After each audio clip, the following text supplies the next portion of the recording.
So any of you with a marketing background, like a degree or expertise in that area? None? Serious? Okay, thank you. And how many of you have some kind of business degree or background? Okay, that was just to check how many of you are relying on the first question, because I know there's some of you. So just to clarify, I have neither. My degree is in education, and I have a master's in ministry leadership, which basically means there's like one job in the world that I can get. But this morning, the question that I really want to try to explore a little bit, and it might be a little bit gross to you, and especially if you're a guest, you're catching us on a unique weekend, but hopefully also an opportune one. I think the question that we're getting at this morning is, what's the value of local church? And in a world with podcasts and online videos and myriad different options out there, in a world that, of course, has been so hurt by the organized church, what's the value of this, and why might it be worth our while?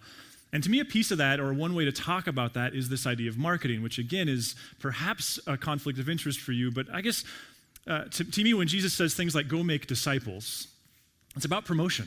It's in some sense about marketing. It's about making the person of Jesus appealing to people who may not know of him. And my background with marketing is maybe perhaps like many of yours. I don't have one formally, but I've been a part of growth-minded churches since I was 20 years old. Part of the funk of working through this process this last summer has been I've always been in these environments that always scale and always get bigger, and the goal is always more seats and bigger auditoriums and more capital campaigns and things like that. That's always been my environment. And I've been a part of 2 church plants, which is at its core is about promoting and making Jesus available to more and more people. And so when we moved here about 9 years ago, the most influential voice in my life was a guy named, is that distracting? Like, does it feel like I might fall off? Does it get scary? One of the most influential guys in my life was a guy named Rob Bell, and I'm still really, really grateful for his influence. And at the time, he was leading the fastest growing church in the country, was this highly creative, pretty disruptive voice. And he said something in the early going that I carried with me here, and that was more or less it amounted to this: like, if God is in it, then why does a church need a billboard? Because if God is in it, wouldn't people just show up? And that influenced me. And when we moved here, that was really our marketing plan, or lack thereof, for the first couple of years. We did a couple mailers, but that mostly came from the church planning playbook. Mostly I was pretty caught up in what he said. But then a couple years in, some things changed for me. And one of the things was, as a person who can relate to coming from a non-church background and can think of different seasons of my life where I wasn't connected to Jesus or church, and I was going through painful circumstances, and I kind of wish that I would have known that there was this option of the church and Jesus and the people who might have been able to help me through that. I began to realize a couple of years in, like, wait a minute, Helena's full of good churches. And yet when I go to Target, when I drive down the street, when I listen to the radio, when I watch Sunday afternoon football, there's nothing there that points me to them. And I just started to develop this sense of, like, wouldn't we have some kind of moral obligation to make sure that people knew that we were here should they need us? And so that changed the way we approached marketing around here anyway, and we started to leverage some dollars for that, and we started to do some different random miscellaneous kind of haphazard things to try to make all of that work. And then about 5 years ago, Piper, there's one right here. You can have it right there, or you can just run and jump. That's part of what we're gonna have to do, is just learn to run, flip in the air, and land all in one move. I'm sorry to point you out to the whole world. Or at least 150 people, just to clarify. So 5 years ago, I went to this conference. I've talked a lot about it. It was in Southern California with a couple pretty influential leaders, but it was kind of a psychotherapy conference where I was in this small group with 5 or 6 other people, and we spent about 10 hours a day together for 5 days. Well, one of the guys in my group was a guy named Ron. He was 50-something, born and raised in Southern California. He looked the part. He was tanned the part. He was this big, cool guy who was pretty fun to hang out with. And part of what I learned was that he was a big wig for Chick-fil-A.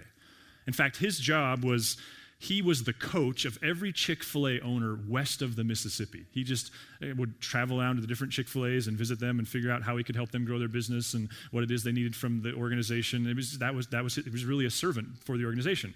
Well, I learned a lot about the company while I was doing that. One of the things I learned was that to own a Chick-fil-A restaurant costs $5,000. Now, so before you quit your job and go buy one tomorrow, let me explain some of the technicalities of that. It's a $5,000 buy-in for a franchise owner. The catch is about 0.5% or 1/3% of people who apply to be a franchise owner are granted a franchise. Part of the reason for that is because people don't pick where Chick-fil-A's are going to go next. You can't go like, hey, I want to put one in Helena. They decide where, and Chick-fil-A, they buy the land, they buy the fryers, they buy the chandeliers. Everything on the ground is theirs. They own it all. You as an owner, what you get is you get to run the franchise, and you get to split the profits 50-50. Now, the other part of the catch is when you're done, whether it's 2 years or 40 years later, when you decide to retire or move on to something else, you don't have any equity. You get your $5,000 back and a thank you. You may have say in whether or not the next owner takes over or who that person is, but really you're buying for yourself ownership. As long as you're there, you get half the profit. So this is incredibly fascinating, pretty creative. Now, at the time, what I knew of Chick-fil-A was the commercial on Sunday Night Football, right, with the cows and the eat more chicken, and because we didn't even have one in Montana yet. I ate there a couple times when I was traveling to other places. But I was more and more fascinated. In fact, he took us there at one point, and the food, it's good. So at that point, I remember we were driving actually to go see Saddleback Church, which is one of the celebrity churches in California, and it was his home church, so he's going to show us the campus, which was absolutely amazing. And as we were driving there, I asked him, I said, so what does Chick-fil-A do for marketing? Because this is when I was kind of still working through this funk of like, how are we supposed to approach this? And he said, 15%. Every owner has to give 15% of their budget to marketing. Now, he quickly clarified, that's above and beyond what corporate does when you see commercials on Sunday Night Football. That's a completely different budget. But an owner has to demonstrate that 15% of the store's budget is going to marketing. And he's like, we don't care how you do it. There's lots of options, TV, radio, as creative as you want to be, but we have to see 15%. And that messed with me because I was like, wait a minute, here you have this organization that is the best at what they do. They're incredibly well known, and yet still they give priority to 15% of their resource going to marketing. Well, that messed with me. And when I got home, we laid a couple people off and we increased our marketing budget. Just kidding. We did not do any of that. But we did get a little more aggressive. We got to like the 4% range, so nowhere near 15, but we started to take that a little more seriously, and I did some research, and at the time, many of you probably know this, that Facebook was the best dollar you could spend on marketing, so we've been doing stuff on there. Well, this winter, as I was all getting to, is this winter, in the midst of some other funks, I started to feel like everything that we were doing with marketing was a waste. And of course, there was all kinds of stuff coming out on Facebook, and that wasn't as easy as it used to be, and we did some of our own research and saw that Instagram is 15 to 25-year-olds, and Facebook, no offense, is middle-aged women. Like, that's who's on Facebook at this page. Please don't be offended by that, but that's what the metrics say. Not that we don't value you, but we think that there's more than just you in the world. So the way I do this is I just committed in the back of my head, like, okay, I need to find a resource that can help me think about this thing new once again. And eventually what I bumped into, I was reminded, a guy named Seth Godin, who's one of my very favorite thinkers in the whole world. If you haven't read his book, Linchpin, for me, it's top 3 reading of all time. He's this incredibly innovative thinker who doesn't talk about the kingdom of God directly, but so much of what he has to say, I think, complements the way Jesus invites us to go live in the kingdom of God now. He has a marketing class online. He also has an alt MBA. They're both incredibly expensive and very competitive. But then I heard that Udemy, have you heard of Udemy? It's this incredible thing online where you can take classes, but you don't get credit for them, but they're oftentimes taught by very intelligent, kind of innovative people. His marketing class was on Udemy. This is like the longest introduction ever. So myself and a couple of friends have been working through his class on Udemy. And recently, there was a section that was like one of those like worth the price of admission was this one little thing he said. And what he said was that the low-hanging fruit of marketing is the statement, the promise that if they knew you existed, they would use your services. If they just knew you existed, they'd come to your restaurant, they would get their hair cut by you, they would hire you as their real estate agent. If they just knew you existed, you're who they'd get their loan from. He says that's the low-hanging fruit. That's what mainstream media tells you is the number one key of marketing. And he argues it's actually not as fruitful or as abundant in fruit as they lead you to believe. And then he said this, but the most populated section of your community of potential would-be customers, he said, are people who don't trust you. Because last time they hired a real estate agent, last time they bought a car, last time they got their hair cut, last time they went to the dentist, last time they visited a church, they were hurt. And they don't trust you anymore. And therefore, he says, and this is where it gets a little counterintuitive because we don't think of marketing as a kingdom thing. He says marketing is about empathy. It's about acknowledging and validating the past hurts people have experienced from people like you, and with integrity, assuring them you're not them and you won't do that to them. Now, when he said that, I went, wait a minute. I don't know how you think about this if you own a fly fishing guiding company. I don't know how you think about this if you're a doctor. I don't know how you think about this, fill in the blank. But from the church perspective, I went like, wait a minute. Ironically, I think he just captured what it means to be the church in a community. That what better describes what it means to follow Jesus in this kind of community than to say our collective and individual purpose is to raise the water level of trust that people have for Jesus. Not his religion, his person and his people, not his buildings, his people. And the question becomes, how do we do that? Like, how do we stay focused on that single myopic goal, raising the water level of trust, recognizing that we are surrounded by people who have been hurt by people like me in places like this. And part of our function as Christ followers, part of the Great Commission, go make disciples, is doing what we can to raising the water, not for Narrate, but for the community. For every good church and faithful Christ follower in town, raising the water level of trust. How do we do that? Well, there's a story in Mark that's one of my all-time favorites. In fact, it kind of, for me, shapes my own personal experience with Jesus and my bias. It was the content of the last message I ever spoke at Harvest. It's in Mark 5, and there's this moment where Jesus, he's tired, and he recognizes that his followers are tired, and so he says, hey, let's go to the other side of the lake.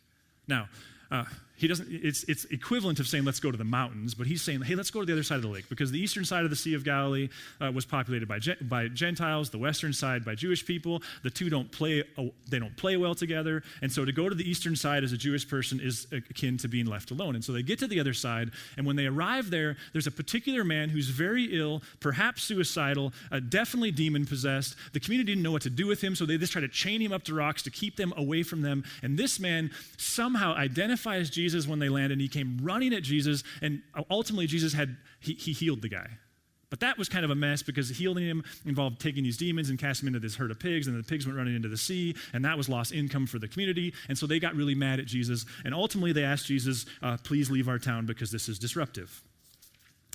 But before he leaves, this demon-possessed guy, picking up in Mark 18, he asked Jesus, he's like, hey, can I go with you? Like, I love what you're doing. I love what this is about. Could I leave Gentile culture and go back to Jewish culture with you? Like, could I go do that, please? And listen to what Jesus says. Jesus said to him, he did not let him, but he said, go home to your own people and tell them how much the Lord has done for you and how he's had mercy on you. No, it's as if he's saying, like, no, the point isn't that you would become a part of our subculture. I want you to go back to your culture. So the man went away and began to tell in the Decapolis, which is 10 cities, the 10 Greek cities, how much Jesus had done for him, and all the people were amazed. Now that would be enough, but the story, according to Mark, continues, because a little bit later, Jesus returns back to the busyness of his life as a Jewish rabbi and teacher. Eventually he gets tired again, or at least for some reason he goes back to the Decapolis. Mark 7 tells us he went back to the Decapolis, and then Mark 8 does something interesting. Let me read this. During those days, so now they're back in the Decapolis, back in this place where these guys don't even like Jewish people. During those days, another large crowd gathered. So last time he went, how many people came to see him? One demon-possessed, ill guy. The next time he went back, how many? Well, let's clarify. Since they had nothing to eat, Jesus called the disciples and said to them, I have compassion for these people. They've already been with me 3 days, and they have nothing to eat. If you keep reading, you'll find that there were over 4,000 people that came the second time. So the first time, one guy, and then eventually a crowd of people showed up and said, hey, get the heck out of here, please. The second time, Thousands of people, and they were so focused on what he had to say that they hung out for so long that their blood sugar was low and they were about to pass out. And the disciples said tritely, like, well, send them into the cities to buy some food. What's not mentioned is there wasn't enough food in the cities. They were just saying, like, get them out of here. They're annoying. What happened? Well, we can only speculate at this point because Mark doesn't definitively say. But here's one suggestion, and it doesn't originate with me. What happened was the demoniac guy did what he was asked to do. He didn't slip into Christian subculture. He stayed faithful to his culture. He went back to his community, and he raised the water level of trust to such an extent that months later, when Jesus showed back up, there were thousands of people eager to experience this person of Jesus. I guess the question that I have is, what if it's true that part of what involves following Jesus is raising that water level of trust, what if we need to be careful not to make it too complicated? What if the answer is we find environments that are personally transformative, that bring us close to Jesus, and then we go back to where we came from? Not with megaphones and religious tracts and judgmental statements, but with a different kind of presence. What if we scatter, is the word we've used for it. You know, there was and I've asked permission to share this story, but I had lunch a couple weeks ago with a guy who he and his family have been here for a little over a year. And we finally sat down to have lunch per his prompting, which was really fun. And one of the questions I asked him, well, first of all, he volunteered on the front end that he's spent most of his life being disinterested, if not disillusioned with religion, and never really saw its point. But you all are helping him rethink that. And in his words, he's like, I don't know that I'm a Christ follower, but I don't think I'm an atheist either. Like, he's just kind of working this stuff out. Well, I asked him, how did you find us? And this story is hilarious. He was telling me that, so he and his wife relocated here, and so his mother-in-law was coming in to visit, and she was on the airplane, and sitting next to her was, and he told me who was sitting next to her, and if I told you, you'd go like, oh yeah, I know him, because everybody knows him. But he's somebody who's a part of this community, and we'll just call him Ted. So she was sitting next to Ted, and they started talking, which is already convicting to me, because when I'm sitting next to you on the airplane, I'm hoping you don't want to talk so I can read my book. And what they started talking about was archery hunting, because my friend Ted, like it seems every man at Narrate except for Adam, loves archery hunting. And so she was talking about, like, yeah, my son-in-law, he's fallen in love with archery hunting since moving here. So they started talking about archery hunting. So before they landed, so this, of course, is this, my friend telling me this about Ted. He said, so before they landed, Ted gave my mother-in-law his number and said, hey, have him call me.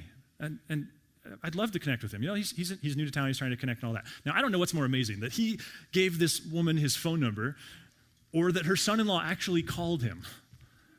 But he did. And they hit it off, and their families are friends, and they're part of this kind of community of friends now. And he said, so at one point, and this is the way he said, at one point I had this sense like, I need to find a place where there's good people doing good things.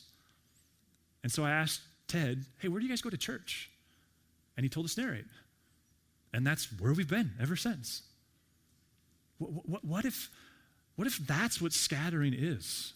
What if it's not an event, which doesn't mean we won't have events, but what if it was never intended to be an event, but a way of life? I was talking to another friend recently, and again, asked his permission to share this, who works at a grocery store, and he was telling me that over the course of the last year or so, he's had 4 different people, and this friend has a very sincere faith, but one that's approachable, not, kind of off-putting. And this guy was telling me that over the course of the last year or so, he's had 4 different people, some coworkers, some customers, approach him about leading their wedding ceremony or a family member's funeral. And I was like, dude, that is like the most triumphant thing I've heard in months. Because here's what I understand. We live in a culture that doesn't trust me, and they don't trust places like this. And maybe 20 years ago, they'd have picked up the phone and went, okay, we kind of have to get married, or we kind of want to get married, and we kind of have to get your approval, so could we please talk you into that? They're not bothering anymore, and I get it. How awesome that somebody exists in their own organic daily life that they know enough about his faith to know that it's there and that they like him, and they go, hey, would you want to do our wedding? Love that. What if scattering was never intended to be an event, but a way that we live and serve one another? Or how about we ask it this way? What if you're not called to love everyone? Like, what if it's a cop-out to say, I love everyone? Like, what if the only person who can actually love everyone is God? Like, should he exist, he's the only one transcendent and immanent enough to actually pull off loving everyone. What if you can't love everyone because everyone's not a person? These are some of the stuff that I've been hearing Dallas Willard say recently. It's not a person, it's an idea. And frankly, it's kind of an easy idea to stand behind. I stand for loving everyone. You know who you can love? Someone, right? Because someone isn't hypothetical, it's a person. Someone's not an idea, it's not academic. Someone is a person. Someone has a name. They're probably a coworker or someone that lives under your roof or a neighbor. Someone actually requires relationship. What if there's a real danger with some of our ideals? I love everyone.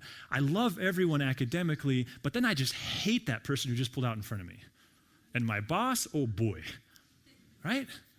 Like, love your enemy fits into the same category. I fundamentally, theologically believe in loving my enemy is completely different than I love my enemies, isn't it? Willard actually says, you would do well to just pick one person and say, for the next year, I'm going to love them. He says, if it's your spouse, don't tell them because they'll feel threatened by that. But no matter who it is, you'll figure out, he says, how much more difficult it is to love someone than everyone. Because even the people in your life who you like the most are hard to love. You know, what if scattering... And what if being a church together, what if it's not about loving everyone? What if it's about a community of people all committed to loving someone? And the question becomes, what if part of the way we raise the water level of trust in our community is being faithful to that ideal? Not the one that makes you popular in the classroom, not the one that's politically correct, I love everyone, but the one that's difficult, it's in the trenches. It has faces and names attached to difficult relationships, which doesn't mean we become a pushover, and it doesn't mean we become an enabler, and it doesn't mean that we take everything. I mean, there's other conversations that are also necessary. Well, what if what it means to be a community together is to go like, together we're committed to trying to raise the water level of trust? You know, and the other thing I think we can do is we can gather. Because I'm not Jesus and you're not Jesus, but the text says that when we come together, he is uniquely present. That's been the value for 2,000 years. And so the demoniac enters into his community and he raises that water level of trust, and then Jesus comes to town and they're like, we think we would like to experience him for ourselves. What if that's what Sunday morning is supposed to be? It's a what we get, sure, but it's also the experience we create. And to be honest with you, a big piece of this going from 3 gatherings to 2 is the experience we can create. Because just being honest, we don't have a high enough level of ownership to create for every person who walks through this door that experience for 3 gatherings. But we do for 2. And so we're going to try to be excellent for those 2. I had an experience recently that captured it for me, and if the illustration's offensive, I'm sorry, but I've said to my friend Brian, who's one of the owners of the Blackfoot, that if it's about how you treat people, I think they're the best church in town. And I had an experience that kind of bore this out for me recently. My wife and I got to the Blackfoot. We're filling our half growler because best deal of the century is half growler fills on Sunday, because for $6 you fill your growler and you get, I'm talking too much about beer, I'm sorry, but and you get a free one. And so my wife and I, so we walked in at like 7:30, I think, on a Sunday night, and I don't like standing in line, so I'm like, do all that, give us our beer, fill the growler, and here, I'm paying for it now. And so then we walked upstairs, and we had our dog chained to the railing, and so I'm kind of freakish, like, someone's going to steal our dog, so I want to be able to see our dog. Plus, I think he should run for mayor, because every person who walks by says hi to him. So we're standing up on the balcony and doing all that, and we go to leave, and we're walking down the stairs, and we did what I, in my head, have always called the Blackfoot dance, because I'm sure everybody does it. We're walking down the stairs, and we're doing this thing, right? Like, oh yeah, where's my ticket? Where's the ticket? And the gal sees us doing the self-pat-down kind of creepy thing, and she goes, well, that's okay. What'd you have? I'll just ring you up. And I was like, well, no, we already paid. which I'm like, yeah, sure, I'm sure everybody says that, right? We already paid. She says, well, then that's okay, then just go. And I was like, well, no, let me find my ticket. And we're doing that. It's like next to putting up a tent together as a couple, the next thing in marriage therapy is who has the tickets. On this one, I was right. She said I had them. She had the tickets. But we didn't figure that out until it was too late. So we're doing this thing. I was like, I just have to prove to you I actually paid, and we can't find the ticket. And then she's like, just go. And I was like, well, we had a growler. She says, well, which one is it? And I kind of point. But I'm like, but it's on the ticket. There's a number. She's like, which one is it? And I point to it. And she said, okay. And she came and she, very firm but kindly, she said, we trust you. Just go.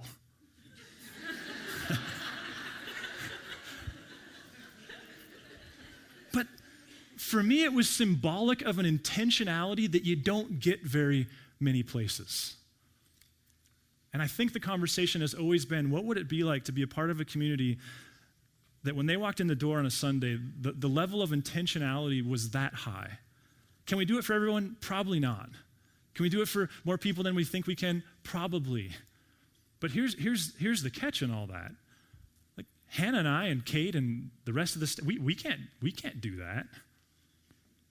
Like I'm flattered by the comments on the music and the message and some of the obvious things, but the reality is, what keeps people coming on a Sunday or not, it has very little to do with the message or even the music. Like what's far more important than the message, than the music, are those people who show up here 2.5 hours early to try to make sure that every little piece of popcorn on the carpet is gone before guests get here. Why? Because when you go to someone's house, you can tell whether or not they're expecting guests.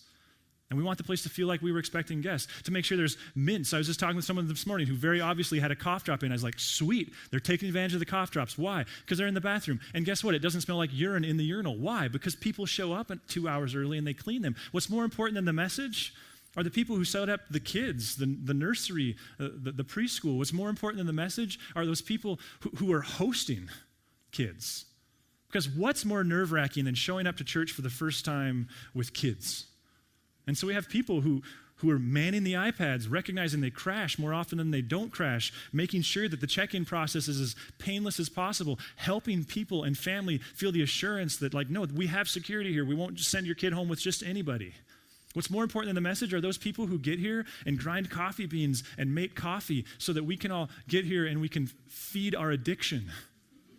What's more important than the message are those teachers in Narrate Kids.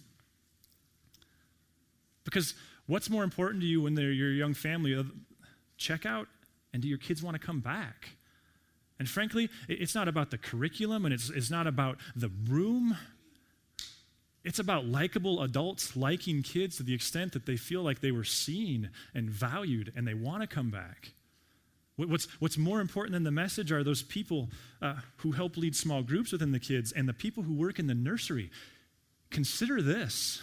How many families, the very first time they've ever left their 6-week-old baby with someone not with the same blood in their veins, is at a church?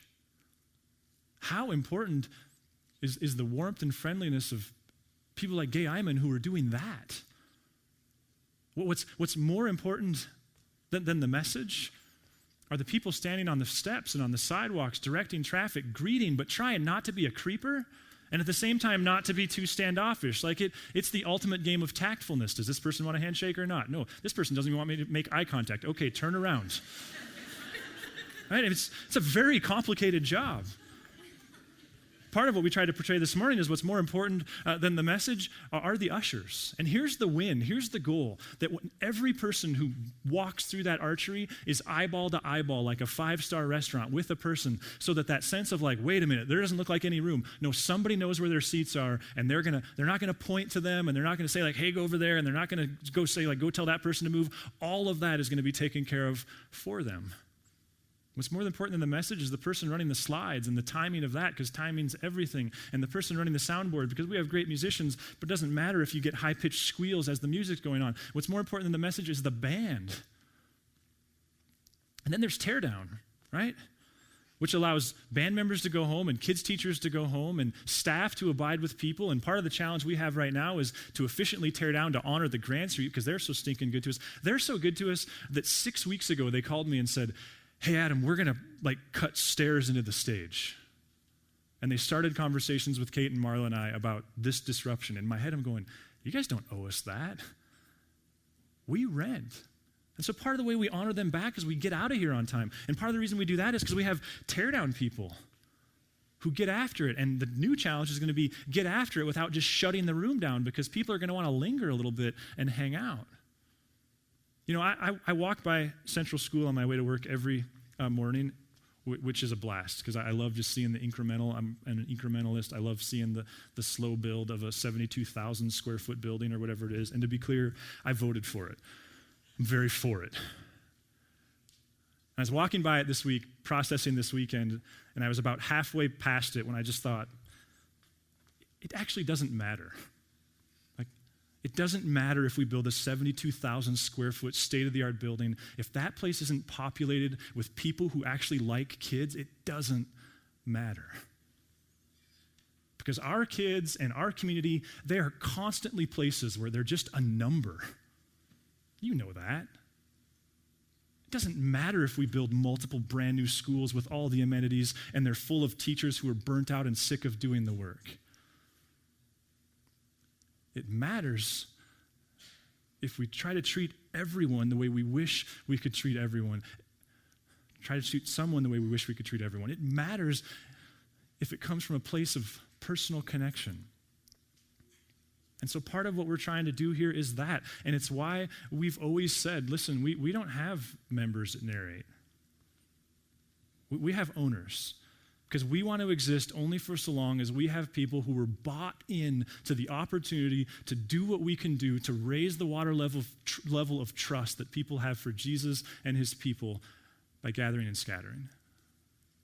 And so if you'll grab that card in front of you, I just need 30 seconds. We've historically called this weekend Calling All Owners. I'm kind of deconstructing everything I know right now, so I was hesitant to even say the phrase. But this is a weekend where we recognize, hey, as a church, we frankly, we want to be a place of people who are bought into the vision of serving people. Now, does that mean you can't hide here? Absolutely it doesn't. Many of us were on the receiving end of environments like this for multiple years where we could hang out and hide. But there does come a point in one's spiritual journey where we have to begin to go, wait a minute, the best way to make it about him is to make it about others. And so here's my challenge. If you've not been one of our teams before, everything there is a legitimate need. And frankly, those needs are in many ways more because we're losing people. There's people who don't like this, and that's okay. But I don't want you to think that those are just kind of random numbers we've thrown out there. Those are numbers that represent what we think it's going to take to serve people as well as we want to serve people. And the staff has left calendars open for the next couple of weeks because what they'd love to do is connect with you. Because here's part of what we're working through. I had a friend come to church this last winter, for the very first time, I believe in a long time.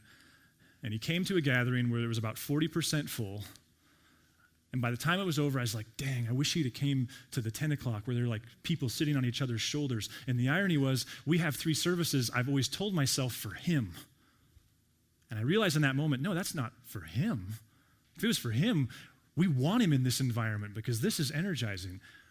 If we're not careful, we have 3 services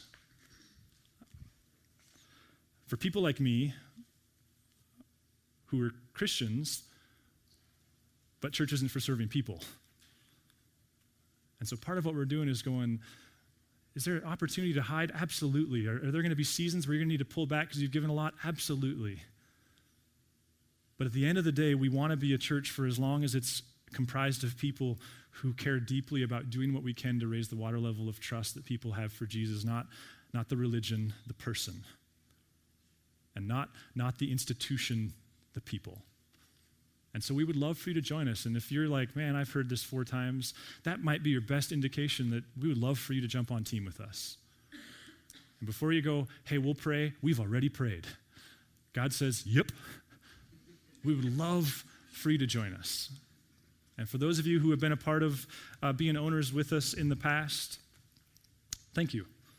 And as disruptive as this all is to you, I hope what you understand is part of this is about guarding your ownership. I was talking to somebody recently who said, man, it's so refreshing being in a church where people actually want to volunteer. And I'll end here because I'm getting long. And I want to be careful. But as they kept talking, I had this conversation happening in my head, like all the dashboard lights were going off in my head, like, oh yeah. Because what happens if we're not careful is a church, it becomes full of people who don't want to serve, and the ones that do are ticked off and mad, and they left a long time ago because they're cynical and they're tired and they're burnt out. And so we said, what would it look like to just try to be a church that respects and values that you're all going to be on your own journey, and it's going to look different, but ultimately goes like, listen, the thing that makes us us is that we're comprised of owners, not members. Because when someone walks through the back door, there's lots of things that have to happen. For them to even walk through the back door or the front door. That requires people actually representing Jesus in a way that's likable. But when they get here, long before the music, long before the message, there's lots of things that have to happen for them to have a different experience that begins to unwind the distrust that they've developed over months or years or decades. So as you go, if you would like to throw your card at one of the ushers, we would love to contact you this week and get you connected on one of those teams. And for those of you that are owners, thank you. And for those of you that are guests feeling it out and you're like, man, I need space, I need time, we totally get that. Many of us are on the receiving end of environments where we could hide. Let me pray. Jesus, thanks, Lord, for the value you place on people. And thanks, Lord, for what you've done here over the course of the last 9 years. And God, we're grateful for that. Thanks for the relationships and the people we've served. God, would you guard our hearts? God, we don't want to become another community where mostly we don't like this, but we're here. And so we just beg you to continue to breathe into us energy and life. We love you. Amen. If you would like to engage further with Narrate Church, you can find contact information online, www.narratechurch.org. We would love to hear from you.